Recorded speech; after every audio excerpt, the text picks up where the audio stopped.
یا صاحب الزمان یا وارث قرآن۔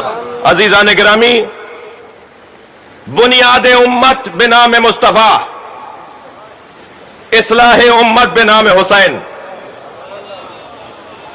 سرکار دو جہاں نے امت کی بنیاد ڈالی۔ امت مصطفیٰ مصطفیٰ کے نام پر ہے، اور کلمہ پڑھنے والوں کا کوئی مقام نہیں ہے جب تک کہ ان کے دل میں مقام مصطفیٰ نہ ہو۔ اگر امت کا کوئی مقام اور کوئی حیثیت ہے تو وہ بنام مصطفیٰ ہے، جسے اقبال نے بھی دو مصروں میں خوب کہا ہے، در دل مسلم مقام مصطفیٰ است، آبرو ماں ز نام مصطفیٰ است۔ ہماری اگر کوئی حیثیت ہے تو وہ بنام مصطفیٰ ہے۔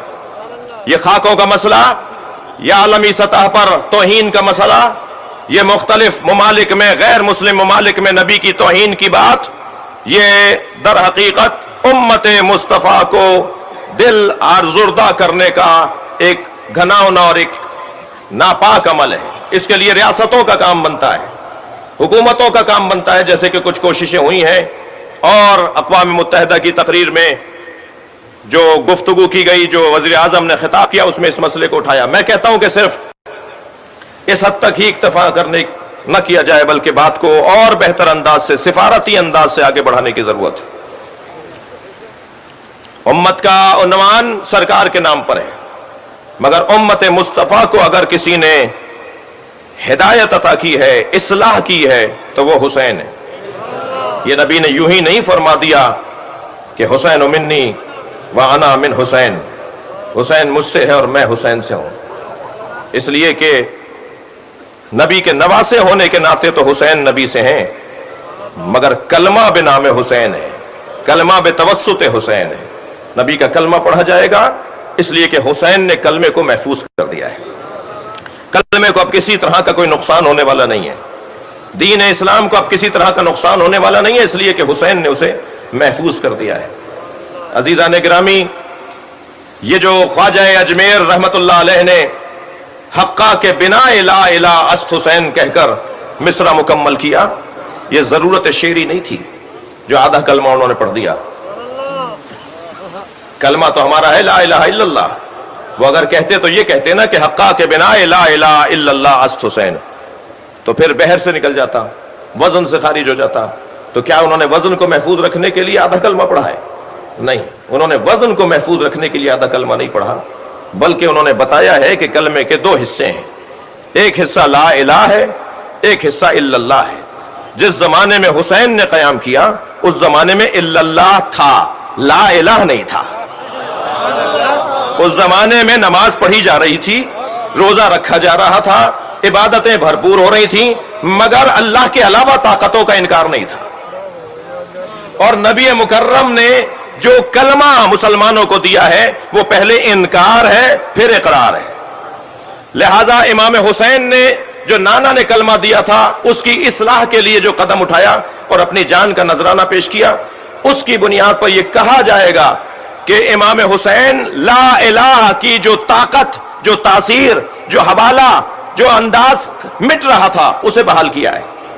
یاد رہے میرے محترم سننے والوں کو کہ الہ صرف صنم کو نہیں کہتے، بت کو نہیں کہتے، بلکہ الہ الہ قدرت ہے، الہ الہ ثروت ہے، الہ الہ منصب ہے، الہ الہ اجتماع ہے۔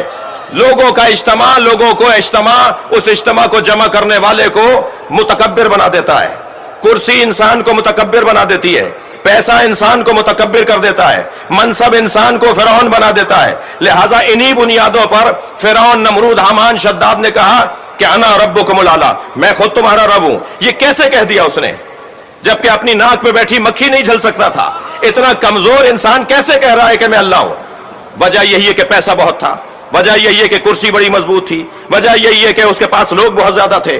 تو بس ان بنیادوں پر جو اپنے آپ سے باہر نکل آئیں، جو اپنے خول سے باہر آ جائیں، جو اپنے آپے سے باہر چلے جائیں، جو اپنے اوپر ہی کنٹرول نہ کر پائیں، ان کا زمانہ مجھے کہنے دیجئے ازل سے لے کر، یعنی حضرت آدم کے بیٹوں سے لے کر اور امام حسین کے زمانے تک جتنے بھی طاقت، دولت، پیسہ، کرسی، مجمع کی بنیاد پر اپنے آپ کو بڑا سمجھنے والے تھے، ان سب کی طاقتوں کو ایک جگہ کیا جائے تو یزید بنتا ہے۔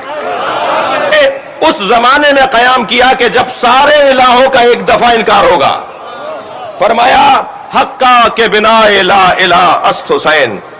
یہ یزید کا انکار نہیں تھا، یہ تمام باطل طاقتوں کا انکار تھا، اور حسین نے کلمہ توحید لا الہ کو ثابت کر کے اس دنیا میں ایسا نظام مرتب کر دیا کہ اب قیامت تک بنام حسین مجمع جمع ہوگا، اور اگر یہ چھوٹا سا بچہ اس مجلس سے اپنی کوئی الجھن دور کر کے چلا جائے، وہ میرا عزیز کوئی مسئلہ اپنا دور کر کے چلا جائے اور اس کے رویے تبدیل ہو جائے، تو اس سے بہتر نظام ہدایت اور کیا ہے؟ اس سے اچھا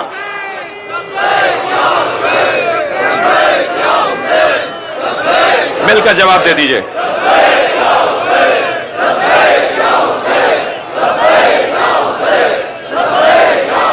بلندتر صلوات ہدیہ کریں گے۔